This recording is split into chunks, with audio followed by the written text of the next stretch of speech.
Hey, everybody. I'm Jay Scherr with Jay Scherr Business Consulting. We help entrepreneurs, business owners, and other leaders maximize their potential, build rock solid foundations for their businesses, and create more freedom in their lives. And you've joined Business Minds Coffee Chat. Buddha is attributed with the quote, "Your work is to discover your work, and then, with all your heart, to give yourself to it." On today's episode, we talk about discovering our unique imprint for work that lights us up, work that motivates us, and fills us with more meaning, purpose, and possibility in our career and ultimately our life. My guest is a husband and father who's on a decades-long quest to discover what makes people come fully alive. He's an entrepreneur, a maker and scientist of things that move people, an award-winning and best-selling author, a speaker, a Webby-nominated producer, and host of one of the world's top podcasts and one of my favorites, Good Life Project. He's been featured in the New York Times, FastCompany, Entrepreneur, Forbes, O Magazine, and thousands of other media outlets. Please welcome the founder and CEO of Spark Endeavors and the man who's helping us better understand ourselves so we can live a good life and do work that sparks us, Jonathan Fields. Jonathan, it is so great to see you. Thank you so much for being here today. Thanks so much for inviting me, Jay. I'm excited to dive in. As am I. Well, let's jump right in. I thought a great starting point would be for you to share with our audience what your favorite trait is about yourself. Oof. So, um, I don't know if I would call it a trait versus a state, and I tend to make a distinction between the two. In sort of my background, a trait is something which is viewed as largely immutable, which I think is the much smaller part of our identities, our beings. And a trait would be the color of my eyes. I can't willfully change that. And whereas a state might be any aspect of disposition or personality, some of which are arguably largely fixed by adulthood, but many of which are actually changeable over time. So I would like to think that on a state basis, which to me is sort of like the more interesting one, that a sense of grounded optimism is probably something that I tend to return to on a regular basis because I have a 30-year New York City skeptic in me. But at the same time, I'm wired for optimism and balancing out, doing that dance of being optimistic, seeing the hope and possibility in many different circumstances, yet also looking at it in a very grounded and realistic way without losing that sense of magic can happen. It's something that I don't know whether I willfully cultivated. I don't know whether it's just the way that I've been, but that tends to be the way that I move through life. I love that, and thank you for the difference between trait and state. I can share with you that in hundreds of interviews, not all of which where this question comes up, but not one time has there been a question regarding trait versus state. And I love that. That's something that I'll certainly consider moving forward. And, as I think about your story, and we're going to talk a bit about some of that here in moments, but that optimism is central to so many aspects of your life and so many different areas that in ways that you've experienced, whether it's adversity, whether it's pivoting careers, so much richness to your life. But to view life through that lens of optimism is pretty amazing. So I appreciate you sharing that. And I'm curious, as I look back over my life and many of the other people that I had the opportunity to speak with, I find that there are moments that can define us, moments that can change the course of our lives. Could you share with our audience what one of those moments has been for you? Sure, happy to. There are so many, ones that have dropped me to my knees and ones that have lifted me to the clouds, and sometimes simultaneously both. Becoming a dad, I almost can't remember life before being a father. It was that profound and remains to this day such a profound shift in my identity and the way that I move through the world and my sense of what meaning is and what it isn't, how I choose to allocate my time, not just my physical presence, but my emotional presence. And like that was something that I think there have been a lot of other things that have made really big ripples in my life, but I can't imagine anything coming close to the just expansive, positive, humbling, like beautiful moment of becoming a dad. And then every moment since, because I've been different in the world from that point forward. So let's pull on that thread since you brought up the word identity. So pre having a child, how did you identify yourself? That changed when you had a child, your identity shifted, you become a father. But talk prior to that point. Who Yeah. were you and what did you identify with? Well, my sense is I've been an entrepreneur for most of my life. I had a weird left turn, which took me into the practice of law in New York City, which is an interesting season. But for most of my life, I've been somebody who walks through life, sees opportunities to create something. Often my palette became the world of business and would make something new. It started out as I was a club DJ who then founded a music and lighting and entertainment company in college, and that was the first business I ever actually exited, selling it to some incoming freshmen as we moved on up and out. And so for a lot of my adult life, before that, I would say one of the key identifiers was me as a founder, as an entrepreneur. It was just something that I lived and breathed, and to this day, it's still a big part of my like the way that I moved through life. But it was very central, I think, to who I was and how I defined myself. I was somebody who made things, and I still am to this day.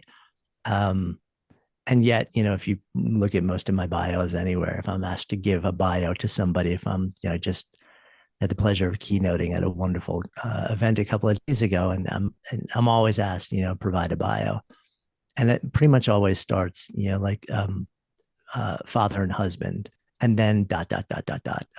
But before that, the dot dot dot after that is very often, maker founder, and that was a central part of how I really led in my life, and it was also a very centering part of my life.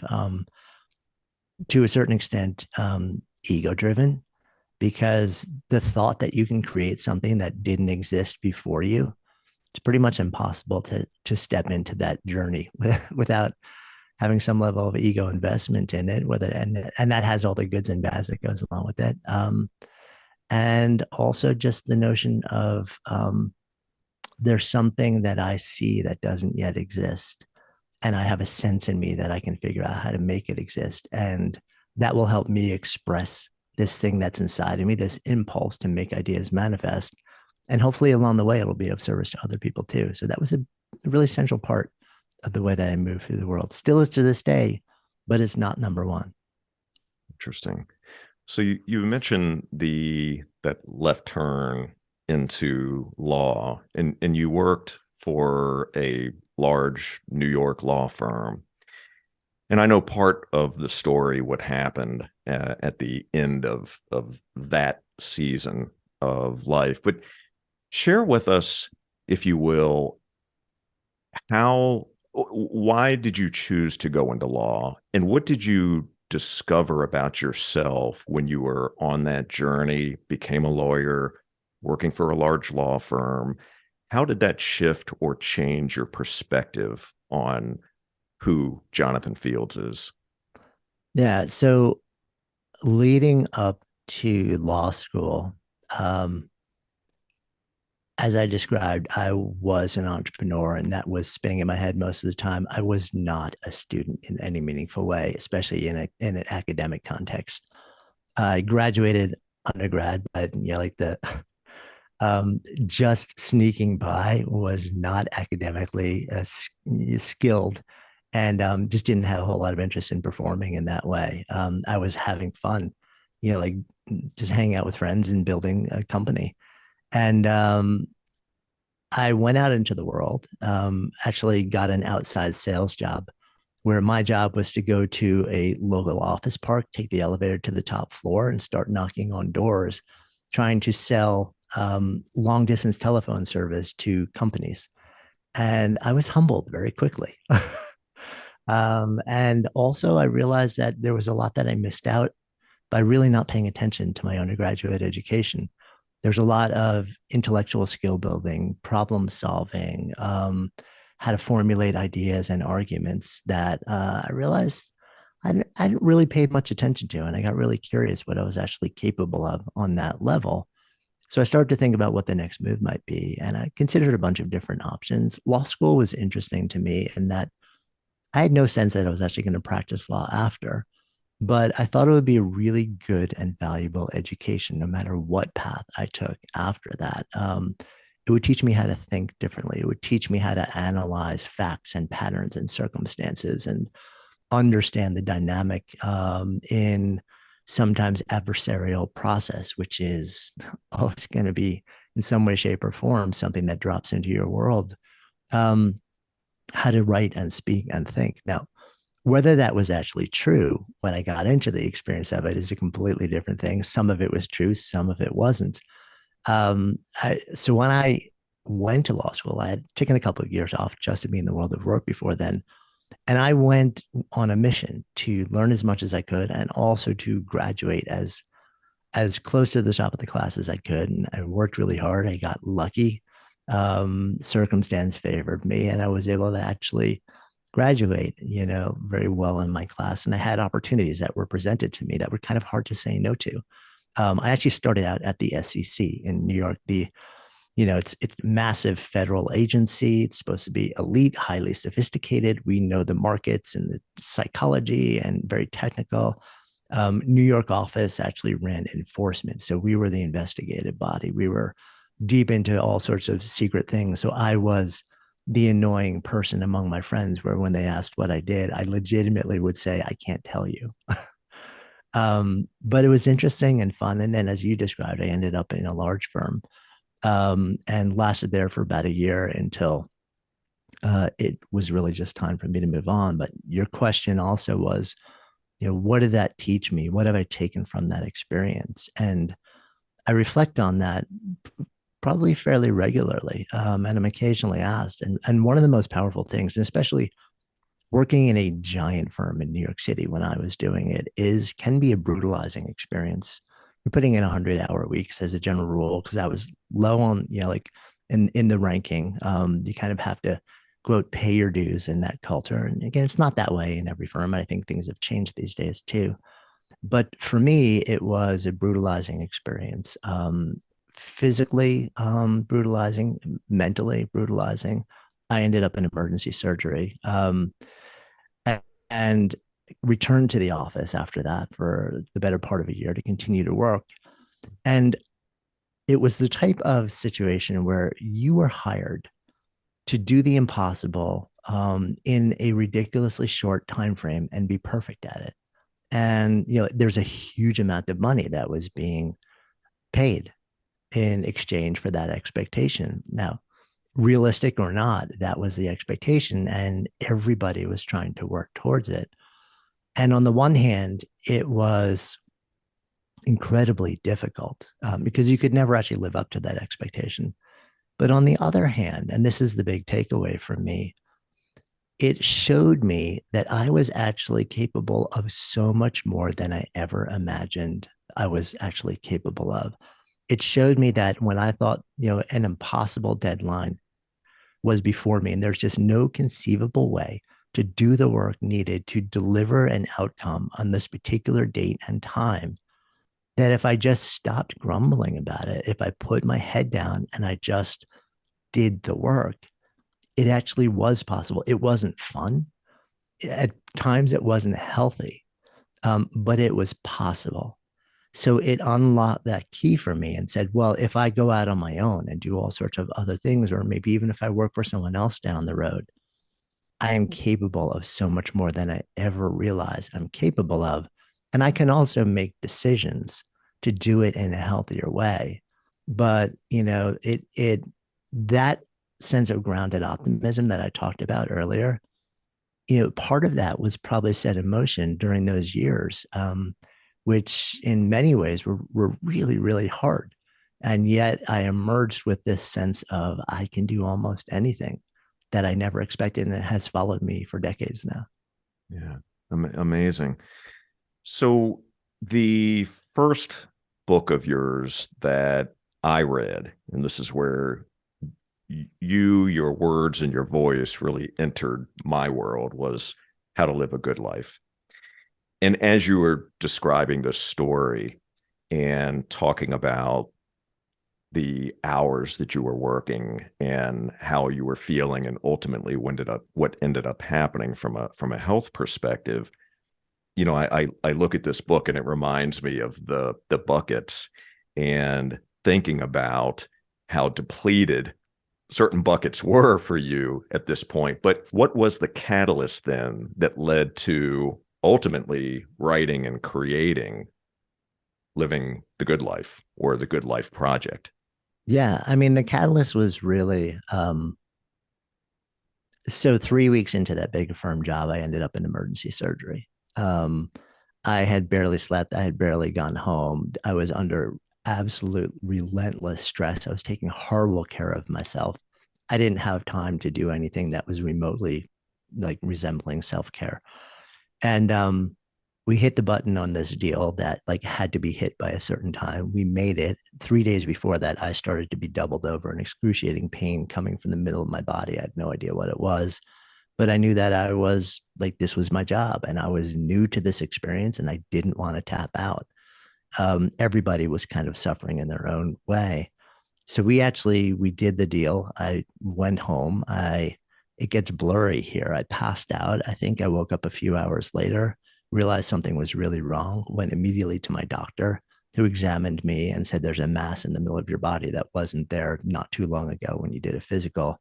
He brought me down the hall immediately to infectious disease. And within a matter of hours, I was checked into the hospital. And it turns out that it seems like my immune system had shut down, and a small infection that was probably just brewing inside of me for a long time had nothing to fight it, and it mushroomed into a huge abscess that ate a hole through my intestines from the outside in. So that required emergency surgery. Thankfully, everything turned out fine. But it was a huge wake up call for me. I went back to the office after recovering and stayed there, as I mentioned, for the better part of a year after that. But I knew at that point that my body had literally rejected my career. And I didn't see a way to stay in the practice of law then and actually feel okay. Now, in hindsight, had I known now what I know then, I may well still have been in the law because I would have known how to do it very differently and very likely have found a way to actually just carve out my own niche in the space. But I made the decision to leave it behind. And I was just sitting in my list, scribbling and smiling on the long yellow legal pads. And I wasn't actually doing my legal work. I was making lists of things that I thought would be really cool to do with my life if I could figure out how to support myself and a family in New York City doing them. And they all related back to two things.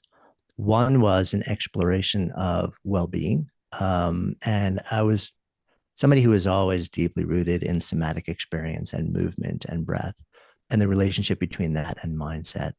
And the other was entrepreneurship. So my next move after that was actually into the world of fitness, where I talked my way into a job as a personal trainer, making $12 an hour. And which was a huge blow to both my bank account and my ego after I was coming out of the world I was coming out of.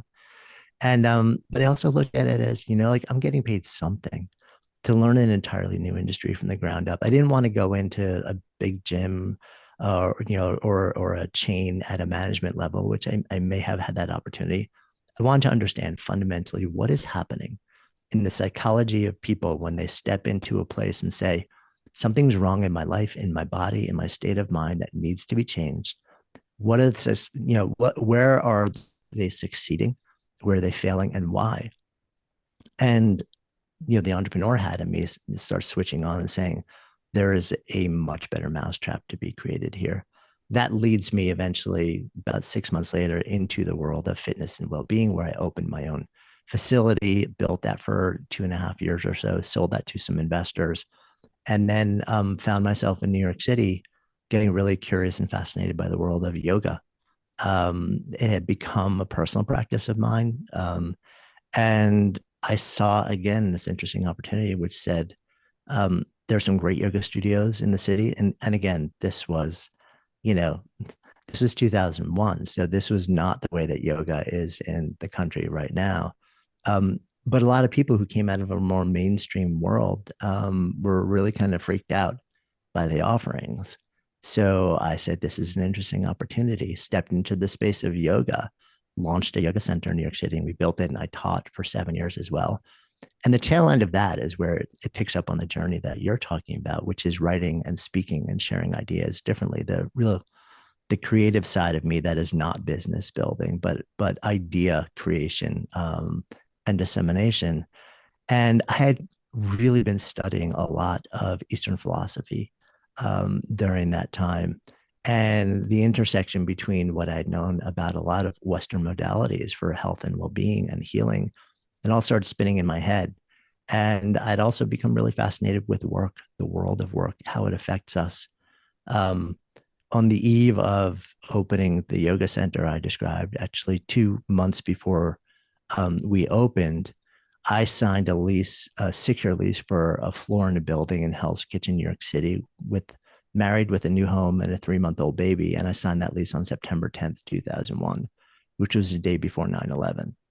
And I woke up the next day to a profoundly different city. And, you know, moving forward with that, and also knowing people who did not come home from the towers that day, it rattled me and it made me really, really reckon with the fact that we're made no promises, that nobody goes to work in the morning expecting not to come home at night, but it happens. And I don't know what my like promise my future is going to be. So to the extent that I can make good use of the time that I have, I want to figure out how do I do that. And because for so many of us, the vast majority of our waking hours as adults are spent in this thing we call work, I kind of said, this is a place that I need to focus. I need to really understand, what do we give to this thing called work, and what does it give back to us? And how can we do the dance in a way that feels holistic and expansive and fulfilling in both directions? That led me into the first book that I wrote, which is called Career Renegade, actually, and then a series of additional books, and eventually landing with the book that you so kindly described, which is How to Live a Good Life in 2016, which is sort of like they're all the evolution of the big questions, and they're just filling different gaps in my own curiosity. And the beauty of a book is that I figure out a way to use it as a funding engine for my own research and then share what I discover with the world. So amazing. Who did you write this book for? Um, Most of my books are written for me. Um, so, but How to Live a Good Life in particular was written to a person who was in the middle years of their life, had tried a whole bunch of different things, um, may well have, looked at a list that was called, society's definition of success, checked a lot of the boxes, and still just not felt what they thought they wanted to feel inside. They may have the relationships that are supposed to make you happy and fulfilled. They may have had the work that's supposed to do that. They may have, you know, somehow done something where their body, their mental and physical health, checked certain boxes, but the boxes weren't their boxes. They were boxes that were societally imposed based on some generic abstract definition of what you're supposed to do to live a good life. And what I started to realize is there's a basic model, there are basic rules, there's a basic framework, but we need to actually fill in the boxes ourselves. So I started to really say, okay, so what is that framework? And by the time I wrote that book, I had also started this thing called Good Life Project in 2012. So it was about 6 years into that or so. And in addition to my own years of research and practice, and by then having taught tens of thousands of students, and studied a ton of academic literature, because I'm also a complete nerd when it comes to diving deep into peer-reviewed, published research. It all came together with me then being able to sit down with hundreds of just some of the most incredible luminaries in the world and learn from them. And I started to see patterns, and those patterns distilled into this almost deceptively simple model that you mentioned, which is a good life buckets, which is a simple notion that, our life has these three buckets: connection, contribution, and vitality. Connection is about the depth and quality of your relationships. Vitality is about the state of your mind and body. And contribution is about the way that you exert effort in a meaningful, sustained way in the world and what it gives back to you. Most of us call that work. And that these three buckets, sort of like the persistent level of all three buckets, is largely determinative of whether you live a good life at any moment in time. So, Jonathan, I shared with you before we went live a story, and I mentioned to you when your voice, when your book, when your meditation first came into my life, which was when you published How to Live a Good Life. And I'm sharing that with our audience. I won't share the entire story, but what you were just talking about, who the book was for, you wrote it for yourself, but it spoke to me so deeply at the time that I discovered it. And I was going through a change of season in my own life and questioning a lot of deeper questions about my own self-worth, the way that I show up to the world, the things that I truly want to do, where my relationships stand, so many different variables. And I honestly don't recall how this book showed up, but when it did, it was a game changer. And what was really amazing was once I started reading the book, I found out about your podcast. And then I also found out about some meditation that you had recorded. And I had never heard your voice before prior to the podcast and prior to that meditation. And that meditation helped me out tremendously. I had never meditated before prior to this point. And from that moment on, meditation became a regular daily practice for me. And I know you've been told this millions of times, but I want our audience to hear me say this because they're hearing it. They can feel your energy. You have such a soothing, amazing voice that I almost feel like no matter what's happening in the world, if I tune into you, it's okay. It's okay. And it's going to be okay. I just need to listen to the words. So I want to thank you first and foremost for that, because you absolutely made a significant difference in my life, as I know you have in millions of others. And it's really an amazing story to hear how this all culminated and what you've been able to create from that point moving forward.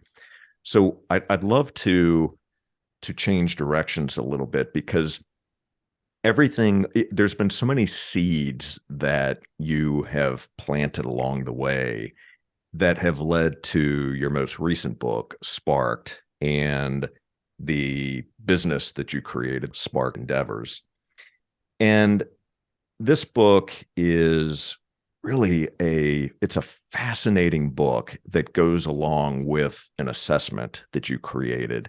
I would love it if you would share with our audience the the basis of this book, why this is so important and what we can discover about ourselves. And then I'll share what the results were of my Sparked assessment. Yeah, sure. I'm happy to. And by the way, thank you for the kind words about my vocal stylings. One of the most consistent bits of feedback we get on the podcast is your voice is so calming. I often listen to you when I'm falling asleep at night, and never entirely sure how to take that, but but I'll take it nonetheless. Apparently, I'm very good at putting people to sleep. So there's that. Um, the idea behind the book Sparked, which really was sparked many years earlier. I described that moment of 2001, 9/11, really the seeds of not just the book but the entire body of work behind the Sparketypes, this set of archetypes that we ended up identifying that really help people understand, like, what is the fundamental nature of work that makes you come alive.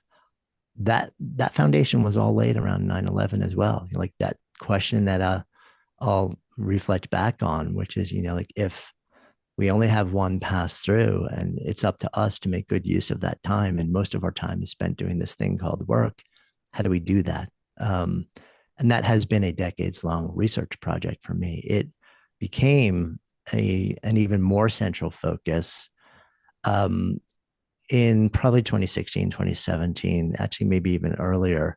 And I got really curious. I, like many people, had taken a number of different assessments.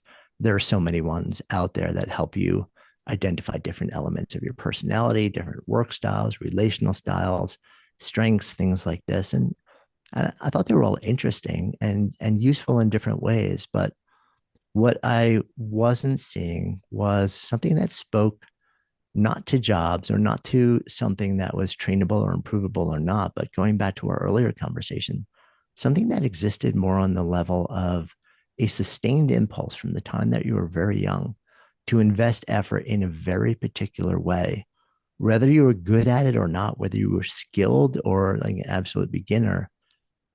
And the impulse to invest effort in a particular way for no other reason than the way it made you feel.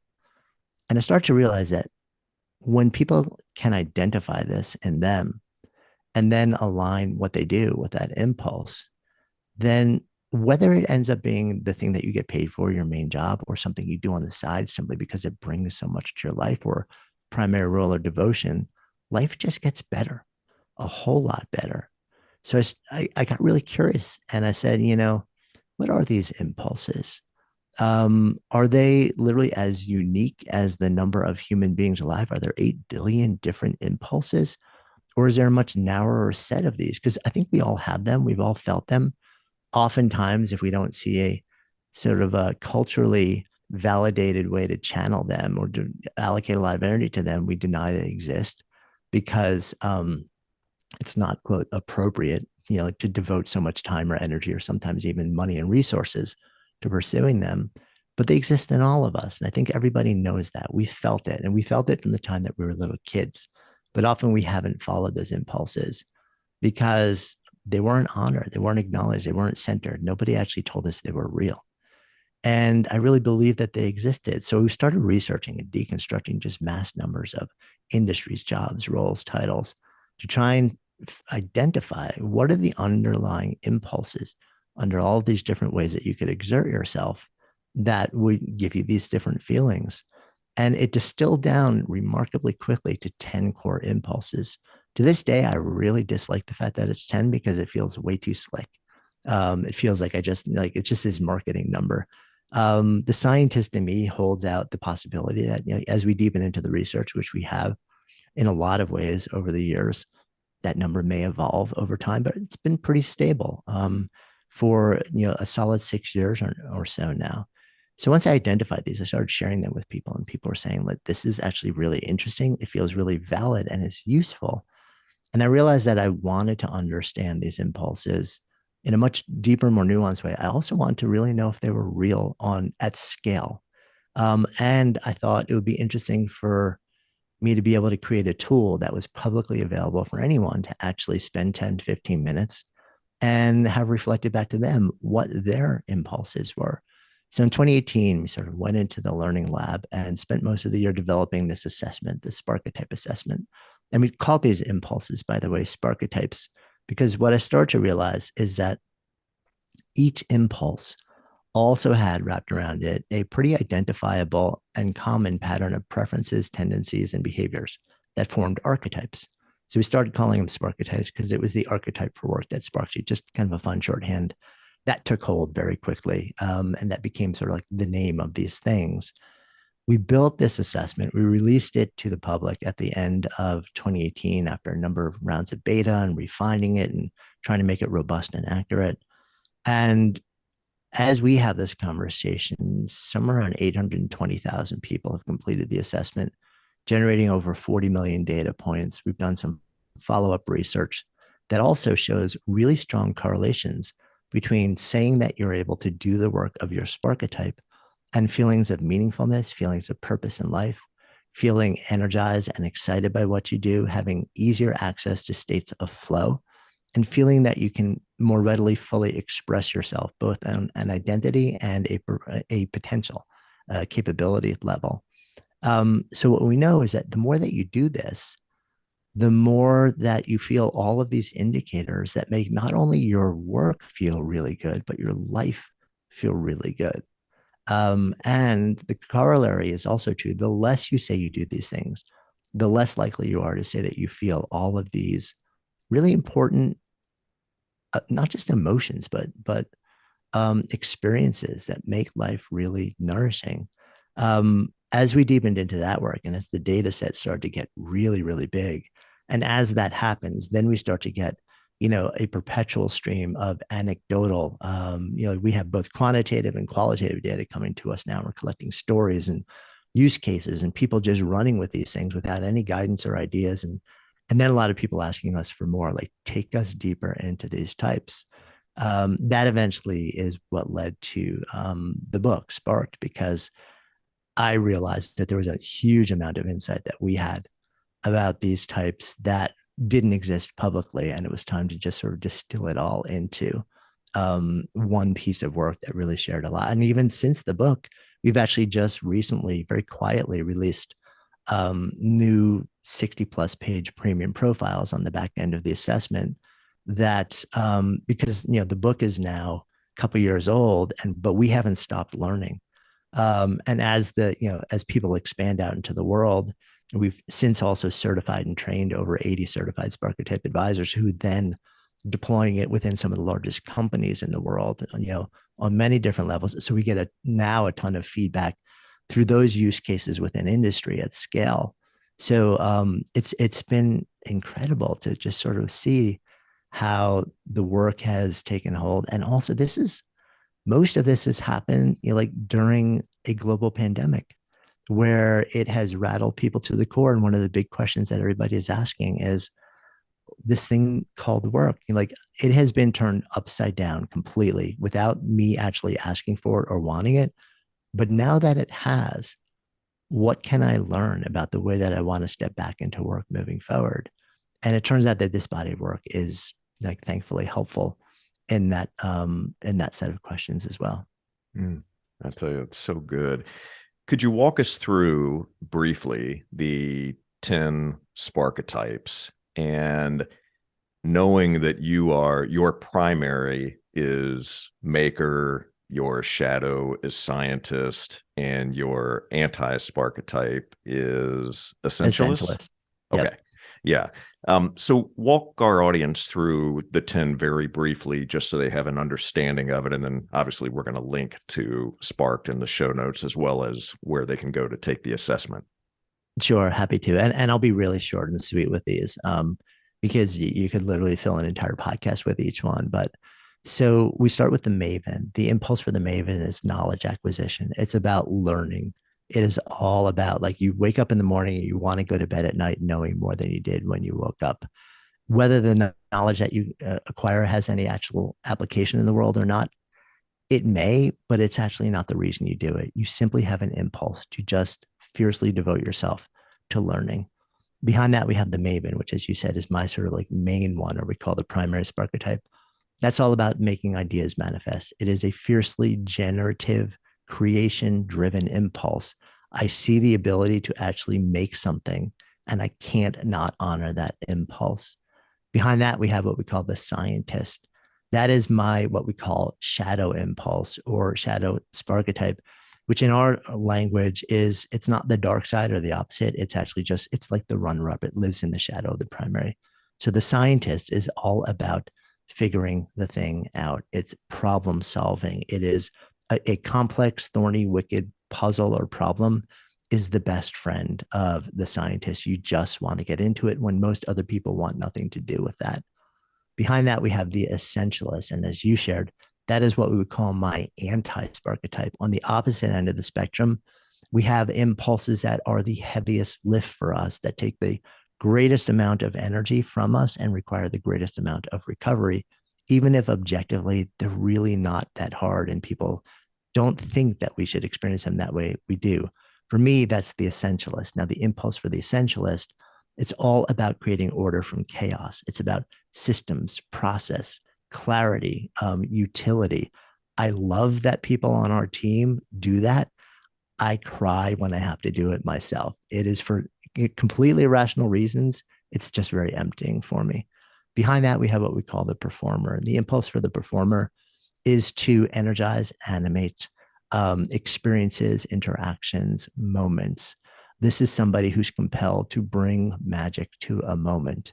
And it almost doesn't matter what the moment is. It could be in the performing arts. It could be in a boardroom. It could be behind a bar. It could be in a classroom. This is the thing that makes that person light up. Next, we have what we call the warrior. And that name nomenclature is based on a certain fierceness that we see in the energy of the warrior. The warrior is about gathering people and basically leading them from where they are to a deeply desired place. Oftentimes, the warrior is actually among that group. So they're leading from within or from the side. And it is for anyone who's ever actually been in a position of bringing disparate people together and leading them through a complex, often adversarial or challenging path, there's a fierceness, fierce love, fierce collaboration, fierce observation, fierce devotion, fierce vision that comes with it. Behind that, we have what we call the sage. The sage is all about illumination. It's about awakening insight. The sage says, I know something, but it's not okay for just me to know. Other people that would find it useful need to know too, and not just hear it, but truly understand it. It's about the insight, not just the information. The final three, we have the advisor, and the advisor is about guiding others through a process of growth. This is the person who basically walks beside you. Very often, they're not within you or the group or the community. They're the objective outsider who has developed a competence around frameworks and ideas and prompts and questions that would allow you really to move through a powerful process on your own. And then we have the final two. We have the advocate. The advocate is about championing ideas, ideals, individuals, communities. This is the person that is often very strongly driven by a sense of justice. And that justice doesn't have to show up in the domain of social issues or social impact. It can be somebody is sitting in a meeting room and you know that there's an introvert who has something on their mind because they've told you before that is deeply valuable to the conversation, but because their orientation isn't being honored, it's not being centered and everyone's missing, the grace and the value of that. And you stand up and say, we need to hear this. And the final one is the nurturer. The nurturer is all about lifting others up. It's elevation is the energy here. It's about giving care, taking care, often when others either can't or won't. So those are the 10 different impulses. And as I shared along the way, they show up in these groupings we call the primary, the strongest impulse, the shadow, sort of like the runner up, and the anti, which is the heaviest lift. Beautiful. So I took the assessment, and my primary is advisor. My shadow is sage, and my anti-Sparketype is essentialist. And when I read through the description of each, and then as I was reading the book, it made a lot of sense. And I honestly thought that I was going to land on nurturer for my shadow, but that wasn't the case. And it's an eye opener. And what I love, which is what you've described, is that the book itself goes into so much detail, and it helps you better understand each of these Sparketypes, but goes further to give you examples, real life examples, right? So you bring stories into the conversation. Then you also provide some guidelines, some things to watch out for, some things to be aware of. And it's a remarkable piece of work. So again, for all of you that are watching and listening right now, obviously in the limited amount of time that we had, we certainly couldn't go into too much depth on each of these Sparketypes, but I would encourage you to first take the assessment and then absolutely go out and purchase a copy of Sparked, because it's going to provide a lot more context for you and help you out as you understand this more deeply, and then know how to apply it in your life and in your career. So I want to thank you for that. So, Jonathan, one of the things that you have mentioned a couple of times in our conversation is about asking questions. I'm curious, what are one or two of the bigger questions that you're asking yourself today? Hmm. Um, I mean, I can get really granular, and it's also going to be very of the moment. But I'm spending a lot of time right now exploring the role of AI in the context of both living a good life and doing work that is deeply meaningful to us. Um, what are the use cases? What are the things to be concerned about? And what are the incredible possibilities in that domain? I've gone deep down that rabbit hole. I see it as such a disruptive technology. And anytime I see disruptive technology entering culture, I realize that you have a choice to make. You're either going to be on the side of disrupting or being disrupted. I always prefer to be on the side of being the disruptor. So I'm going deep down that rabbit hole because I want to really understand, to the extent that any of us really knows, what's happening. So big questions around AI. And then also, I think coming full circle in our conversation, going back to, like being a dad, I'm perpetually asking the question, how can I be the best dad? How can I be the best husband? And more broadly, how can I just be the best brother, son, like friend? Like, how do I keep showing up in ways that will honor the relational side of life for me? Because as we all know, like as much as I am fascinated by and at times obsessed with the domain of work, the longest running study of human flourishing, the Grant study, made crystal clear that if you could tease out a single factor, like that was indicative of a life well lived, it's the depth and quality of your relationships. So I never want to lose sight of that too. So good. I'm curious, as you mentioned about the second question, how can I be the best father, the best brother, the best son? How do you measure that? When you think about that, wanting to be the best in those categories, what, how do you measure success? What are the metrics? Yeah, I think for me, there's no hard metric for something like that. For me, it's just, do I feel genuinely and deeply and authentically connected to the people I truly care about being connected to? And, you know, you just kind of know. We know when we're floating away. We know when like the ships are like passing in the night, but not really. Like you're there, but you're not there. We all know. It's a matter of tuning into it and actually doing something about it when it's not giving us the feeling that we want to feel. Right. Thank you for sharing that. So I'm going to ask you one other thing here before I ask my final question. I would love it if you would give our audience a challenge, something that you would challenge them to do. Yeah. So for the next 7 days, um, pay attention to the things that you do that give you energy and the things that you do that take energy from you. This can be in the context of your work, your job. Could also be in the context of anything, of your hobbies, your devotions, just everyday life. Some people love folding laundry. Other people would literally pay half their paycheck to have somebody else do that. There's no, and don't judge it. There's no rational basis for what makes you feel good, what gives you energy and doesn't.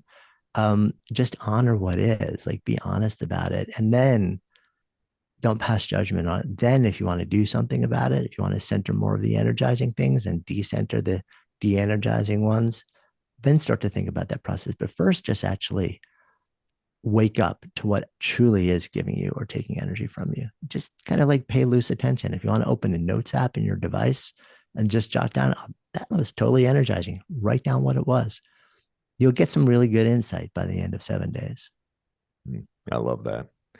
You heard it right from Jonathan. I would take him up on that challenge. It's a good one. So, Jonathan, here's my final question to you. It's one of the greatest gifts that life has given you that you didn't realize at the time? Tinnitus. So I have a sound in my head 24/7. It dropped into my head in March of 2010. It was devastating for me for the early days of having it and took me to a very dark place. But it also took me to my daily practice, which is mindfulness and breath.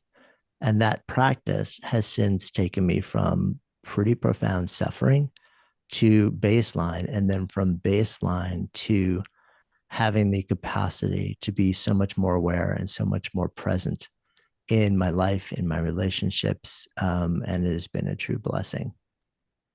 Wow. Thank you for sharing. And Jonathan, I want to thank you so very much for joining us today on Business Minds Coffee Chat. Thank you for sharing your wisdom, your knowledge, your insights with us, and bringing your books to life, your amazing voice. And I'm just so grateful for the time that we've had. So thank you so much. Yeah, it's been my pleasure. Thanks so much for inviting me. It is my pleasure. And for all of you, thank you so very much for watching and listening. And I do have a favor to ask. Would you please take a moment to subscribe, rate, and leave us a review on Apple Podcasts? As a matter of fact, if you haven't already done so, do exactly the same thing on Good Life Project. I know Jonathan would appreciate that. That helps our podcast grow and continue to expand its reach. And to enjoy more episodes, all you need to do is visit jscherbusinessconsulting.com, click that podcast button, and until next time, keep learning, keep growing. Take that Sparketype assessment and purchase a copy of Sparked. And we'll see you on the next Business Minds Coffee Chat. Take care, everybody.